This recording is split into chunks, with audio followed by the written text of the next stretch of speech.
ಇಲ್ಲಿ ಒಳ್ಳೇದು ಕೆಟ್ಟದು ಅಂತ ಕೂತ್ಕೊಂಡು ಡಿಸೈಡ್ ಮಾಡಕ್ ನನಗೆ ಟೈಮ್ ಇಲ್ಲ. ಮಸ್ತಾನ ಯಾರು ಗೊತ್ತೇನೋ, ಬೆಂಗಳೂರಿಗೆ ದೊಡ್ಡ ದಾದ, ಅಂಡರ್ ವರ್ಲ್ಡ್ ಡಾನು. ಇಮ್ಮಿಡಿಯೇಟ್ ಆಗಿ ಊರ್ ಹೊರಟ್ಬಿಡೋ. ಆ ಹುಡುಗನ್ನ ಆದಷ್ಟು ಬೇಗ ಕರ್ಕೊಂಡ್ ಬಂದು ನಿಮ್ ಮುಂದೆ ನಿಲ್ಲಿಸ್ತೀನಿ.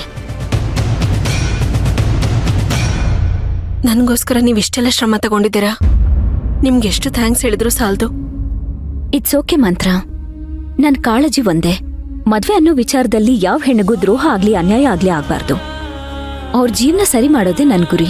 ಇನ್ನೇನು ನನ್ನ ತಂಗಿನೇ ಹೇಳ್ಬಿಟ್ಲು ತಾನೆ, ಖಂಡಿತ ಅವಳು ಹೇಳಿದ ಕೆಲಸ ಮಾಡ್ತಾಳೆ. ಬಟ್ ನಿಮ್ಮೆಲ್ಲರ ಹತ್ರ ನಂದು ಒಂದೇ ರಿಕ್ವೆಸ್ಟ್, ಮಂತ್ರನ್ನ ಮೊದಲು ಥರ ನೋಡ್ಕೊಡಿ.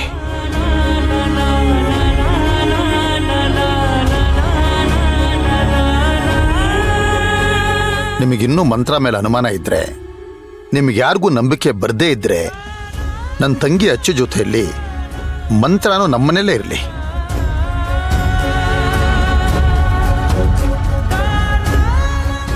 ನಿಮ್ಮೆಲ್ರಿಗೂ ನಂಬಿಕೆ ಬಂದ ಮೇಲೆ, ಅವಳ ಮೇಲೆ ಯಾವ ತಪ್ಪು ಇಲ್ಲ ಅಂತ ಗೊತ್ತಾದ ಮೇಲೆ ಬಂದು ಕರ್ಕೊಂಬನ್ನಿ.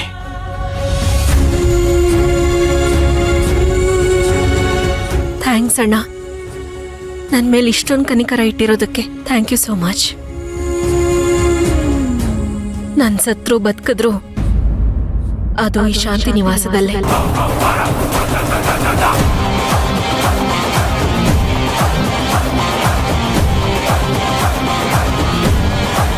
ಇವತ್ತಲ್ಲ ನಾಳೆ ನನ್ನ ಮೇಲೆ ನಂಬಿಕೆ ಬರುತ್ತಲ್ಲ ಇವರಿಗೆ.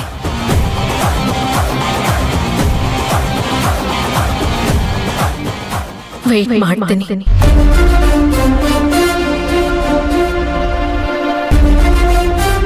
ಅಣ್ಣ ಹೋಗೋಣ.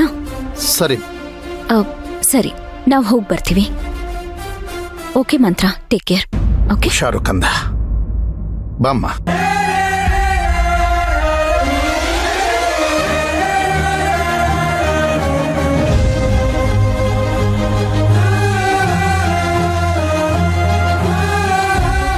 ಯಾರು ನನ್ನ ಏನು ಕೇಳಬೇಡಿ.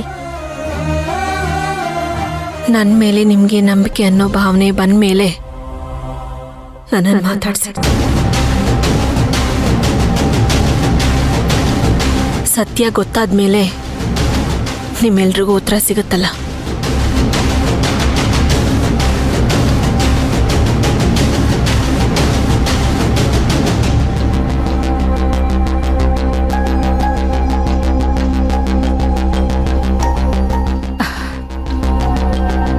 ದೇವ್ರೆ, ಎಂತ ಕೆಲಸ ಮಾಡ್ಬಿಟ್ಟೆ.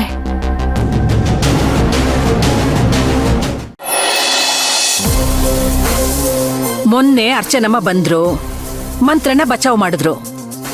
ಇವತ್ತು ಆ ವೀರಣ್ಣ. ಆ ಮಂತ್ರ ಈ ಮನೆ ಬಿಟ್ಟು ಹೋಗಂಗ್ ಕಾಣಿಸ್ತಾ ಇಲ್ಲ. ನಿಮ್ಗಿದೆಲ್ಲ ಸರಿ ಅಂತ ಅನಿಸ್ತಿದ್ಯಾ? ನನಗೇನೇ ಮಾಡಿದ್ರು, ಏನೇ ಮಾತಾಡಿದ್ರು ಮನೆ ಎರಡಾಗುತ್ತೆ. ಯಾಕೆಂದ್ರೆ ಸುಶಾಂತು ಪೂರ್ತಿ ಮಂತ್ರ ಕಡೆಗೆ ವಾಲ್ಬಿಟ್ಟಿದ್ದಾನೆ.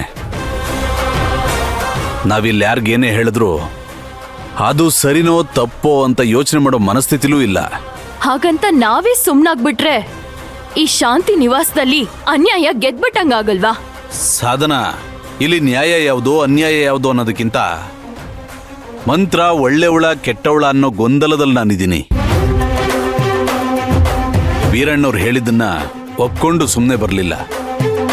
ನೀವೇ ನೋಡಿದ್ರಲ್ಲ, ಗಂಡ ಹೆಂಡ್ತಿನ ಬಿಟ್ಕೊಡ್ಲಿಲ್ಲ, ಹೆಂಡ್ತಿ ಗಂಡನ್ ಬಿಟ್ಕೊಡ್ಲಿಲ್ಲ.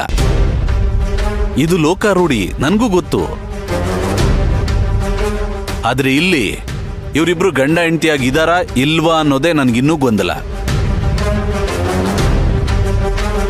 ಅಂತಹ ಸ್ಥಿತಿಲಿ ಮಂತ್ರ ಮನೆಯಿಂದ ಹೊರಗಡೆ ಹೋಗುವಾಗ ಸುಶಾಂತ್ ಅವಳ ಜೊತೆ ಹೋಗ್ತಿದ್ದಾನಲ್ಲ, ಅದಕ್ಕೇನನ್ಬೇಕು?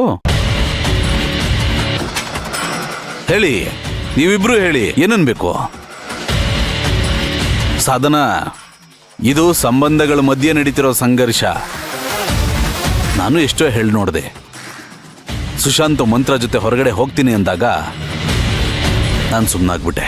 ನಿಮ್ ತರ ಇದನ್ನೆಲ್ಲ ನೋಡ್ಕೊಂಡು ನಮ್ ತಲೆ ಮೇಲೆ ನಾವು ಕಲ್ಲ ಕಳಕ್ಕೆ ನಮಗ್ ಬರಕಿಲ್ಲ ಸಿದ್ದಣ್ಣ. ಒಂದು ವಿಷಯ ಹೇಳ, ನೀವಿಬ್ರೇ ಸರಿಯಿಲ್ಲ. ಸುಮ್ಮನೆ ತಲೆ ಬಿಸಿ ಮಾಡೋರು ನೀವಿಬ್ರೇ.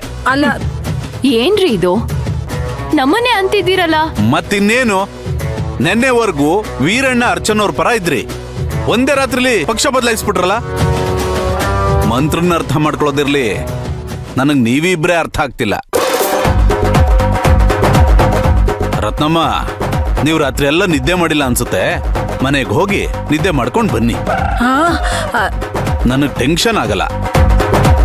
ನಾನು ಟೆನ್ಷನ್ ಆದ್ರೆ ಬೇರೆ ಬೇರೆ ತರ ಆಗ್ಬಿಡುತ್ತೆ. ನನಗೆ ಕೋಪ ಬಂದಿರೋದು ನೋಡಿದ್ಯಾ ನೀನು? ಹೋಗ್ಲಿ ಬಿಡಪ್ಪ. ಅತ್ತೆ ಮೇಲೆ ಕೋಪ ಕೊತ್ತಿ ಮೇಲೆ ಅಂದಂಗೆ ನನ್ ಮೇಲೆ ಯಾಕೆ ತೀರ್ಸ್ಕೊತಿದ್ದೀರಾ ನೀವ್ ಹಿಂಗೆ? ಈ ಅರ್ಚನಾ ಇದ್ದಾಳಲ್ಲ, ಅವಳೆ ನನ್ನ ತಲೆ ಕೆಡಿಸ್ತಿರೋದು. ಅರ್ಚನಾ ಒಬ್ಳು ನಮ್ ಪರವಾಗಿ ಇದ್ಬಿಟ್ಟಿದ್ದಿದ್ರೆ ಛೇ, ಈಗ ಅದು ಹೊರಟೋಯ್ತು. ಸಾಧನ ಮತ್ತೆ ಮಾತಾಡಿದ್ದೆ ಮಾತಾಡ್ತೀಯಲ್ಲ. ಸಂಘದಿಂದ ಸನ್ಯಾಸಿ ಕೆಟ್ಟ ಅನ್ನೋದು ರತ್ನಮ್ಮವರಿಂದ ನೀನು ಕೆಡ್ತಾ ಇದೀಯಾ. ಎಂತ ಮಾತು ಹೇಳ್ಬಿಟ್ರಿ ಸಿದ್ದಣ್ಣ, ನಿಮ್ ಬಾಯಲ್ಲಿ ಇಂಥ ಮಾತಾ? ಇದ್ ನನಗೆ ಬೇಕಾಗಿತ್ತು ಕಣಪ್ಪ. ಅಮ್ಮ, ನಾನ್ ನೋಡ್ತೀನಿ ಕಣಮ್ಮ. ಅಲ್ಲ, ನಿಮ್ ಯಜಮಾನ್ ಹೇಳೋದನ್ನ ನೀವೇ ಕೇಳಿಸ್ಕೊಳ್ಳಮ್ಮ. ನಾನ್ ಆಮೇಲೆ ತಿಂದು ಬರ್ತೀನಿ. ರತ್ನಮ್ಮ,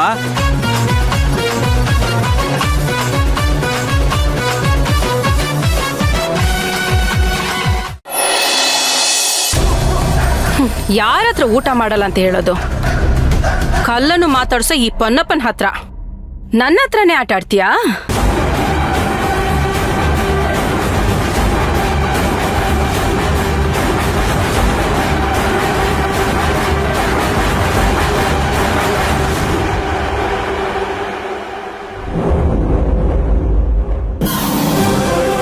ಹೇಯ್, ನನ್ನ ಫೋನ್ ಹೇಳ್ರೋ. ಮೇಡಮ್, ಇಲ್ಲೇ ಇದೆಯಲ್ಲ ಮೇಡಮ್ ನಿಮ್ ಫೋನು. ಅಯ್ಯೋ, ದನ ಕಾಯೋನೆ, ಆ ಫೋನ್ ಅಲ್ಲ. ನನ್ ಕೈಯಲ್ಲಿ ಇತ್ತಲ್ಲ ಚಿಕ್ಕ ಫೋನು, ಎಲ್ಲಿ? ಮೇಡಮ್, ಎಲ್ಲಿಟ್ರಿ ಮೇಡಮ್ ಫೋನು? ಎಲ್ಲಿಂತ ಗೊತ್ತಿದ್ರೆ ನಿನ್ನ ಯಾಕೋ ಕೇಳ್ತಿದ್ದೆ?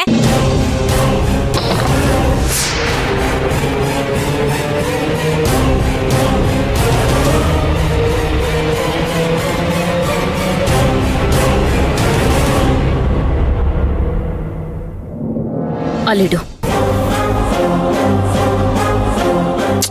ಏಯ್, ಮುಖ ನೋಡ್ತಿದ್ಯಲ್ಲ, ಹುಡುಕೋಗ್ರೋ. ಸರಿ ಮೇಡಮ್. ಛೇ,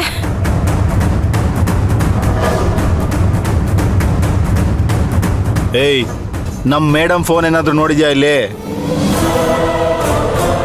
ನಾನೇನ್ ರಿಸೆಪ್ಷನಿಸ್ಟಾ ಫೋನ್ ಎಲ್ಲ ನೋಡ್ಕೊಂಡು ಕೂತ್ಕೊಳ್ಳೋದಿಕ್ಕೆ? ಜಾಸ್ತಿ ಮಾತಾಡ್ಬೇಡ. ಫೋನ್ ನೋಡಿದ್ಯಾ ಇಲ್ವಾ ಹೇಳು. ನೋಡಿಲ್ಲ ಅಂತ ಹೇಳ್ತಿದ್ದೀನಿ ತಾನೆ. ನನ್ನ ಹತ್ರ ಬಂದು ಕೇಳ್ತಿದ್ದೀರಲ್ಲ. ಯಾವ್ದೋ ಒಂದ್ ಡಬ್ಬ ಫೋನ್ ಇಟ್ಕೊಂಡು. ಏನಂದೆ? ಡಬ್ಬ ಫೋನಾ? ಪ್ರಜ್ಞೆ ಆಯ್ತಾ ಮೈ ಮೇಲೆ? ಯಾರ ಹತ್ರ ಮಾತಾಡ್ತಿದ್ಯಾ ಗೊತ್ತು ತಾನೆ? ಮೇಡಮ್ಗೆ ಏನಾದ್ರು ವಿಷಯ ಗೊತ್ತಾದ್ರೆ ಕತ್ತರಿಸಾಕ್ಬಿಡ್ತಾರೆ ನಿನ್ನ. ಮಾಡಕ್ ಹೇಳೋ ಧೈರ್ಯ ಇದ್ರೆ